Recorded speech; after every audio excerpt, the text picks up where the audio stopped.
ito yung kanyang kakanggata. Nilagyan ko na yan ng madaming sili para naman may laban.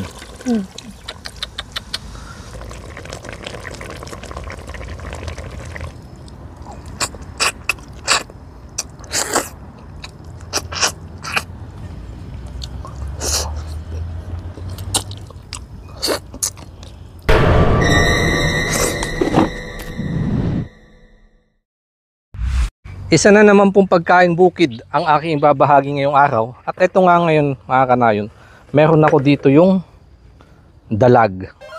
Laki. At saka hito. May bahagi ko din lang po.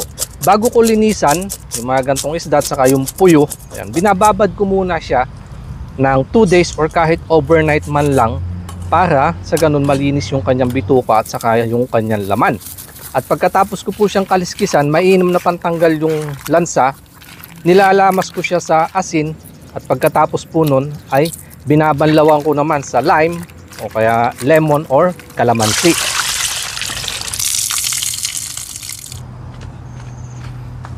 Eto na po yung nalinisan kong isda mga kanayon at ia-adobo ko siya sa gata. Dahil namiss siguro ni kanayong Jonsok yung gantong luto kaya nag-request po siya. At para nga hindi mabitin, may pang for the boys na din, nga, sinabay ko na din yung request ni kanayong Gerald Heba naman ng Binyan, Laguna, na ito din ginataan. At kung may mga pagkain bukid po kayo na namimiss mga kanayon, pasyalan nyo lang po ang aming YouTube channel at doon po kayo mag-drop ng comment. Team Agustin TV. Maraming salamat po. Eto nga po yung mga gagamitin kong sangkap na ihanda ko na. Gigisahin ko lang muna ito sibuyas, bawang, luya para lumabas na yung bango kasama nung toyo. Lalagyan ko ng kaunting gata para magkaroon na po siya ng sabaw. At kung mapapansin nyo, itong isda may latag siyang tanglad para hindi kumapit yung laman at masunog. Magkaroon na din ng kaunting dagdag lasa. Sa ganito ho kasing paraan, hindi ko na siya haluin para hindi madurog yung laman. At tatakluban ko ng dahon ng saging upang sa ganun kahit hindi madampian na sabaw yung laman ng isda, yung moist niya kakapit pa rin yung lasa.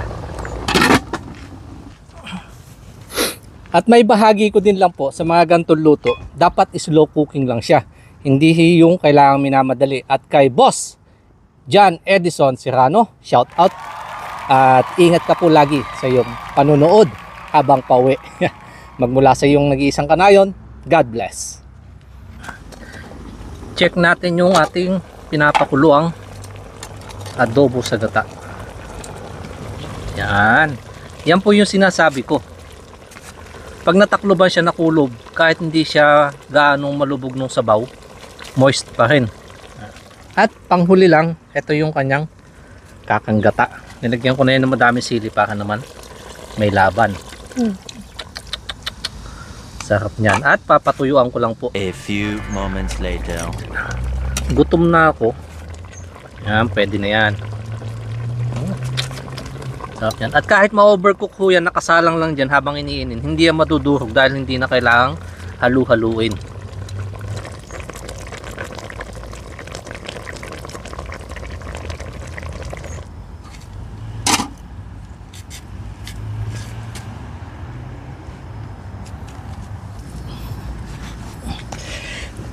Eto na po yung aking adobo sa gata na dalag at saka hito. Nilabas ko muna yung mga parte na paborito ko habang iniin ko nga yung iba dahil gutom na, Tom Jones na. Nais ho na ibalik ka ma'am, pasalamat sa patuloy na biyaya pinagkakalobo sa amin. Basta nito at magbigyan ng lakas sa aming pangatawan at magamit sa aming pang araw-araw. In Jesus name, Amen. Oh, nyapin nga, ikaw na eh. Umayon, magantay na po.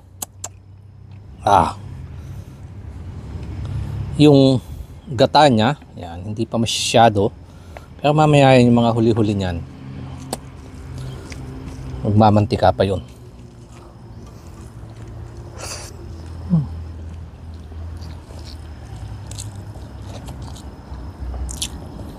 Hindi na ako naglabas na sausawan kasi maalat naman na yan. Hindi ko nilagyan ng mga gulay-gulay kasi nga ang dami nung niluto ko.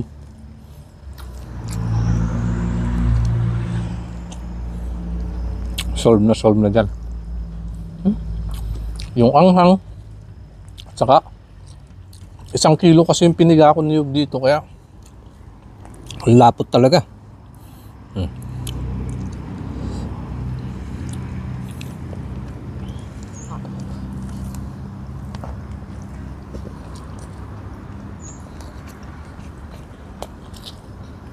Maanghang, magata.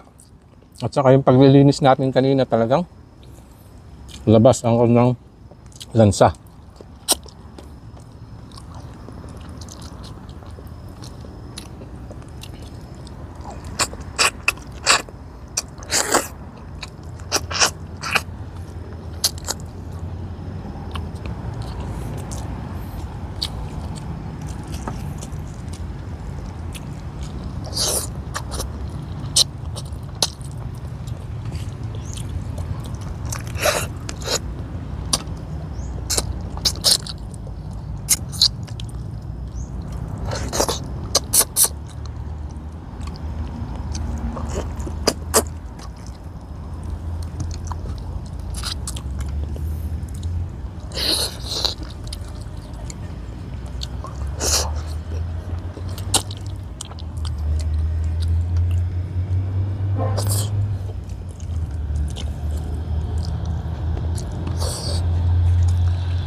Ang sarap pahid-pahid sa kanin.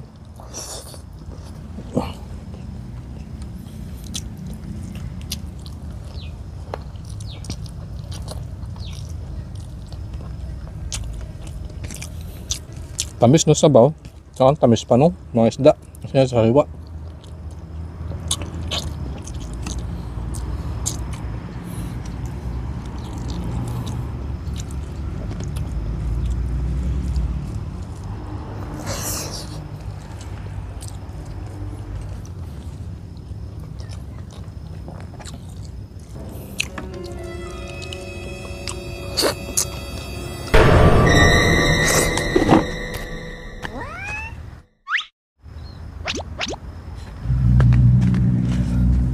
Mukhang naapektuhan yata yung camera, dumilim. Nalaglag yung ahit, natumba yung aking gamit na cellphone. Nawala tuloy yung aking momentum.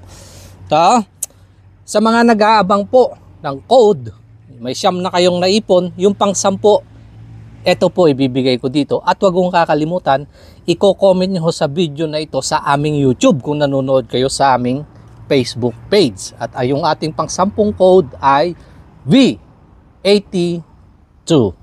Yun lang po mga kanayan ang aking babahagi sa ngayong araw. Maraming salamat po sa inyong pagtangkilik sa aking mga mumunting handog. Paalam po and Merry Christmas. Good luck po sa mga mananalo.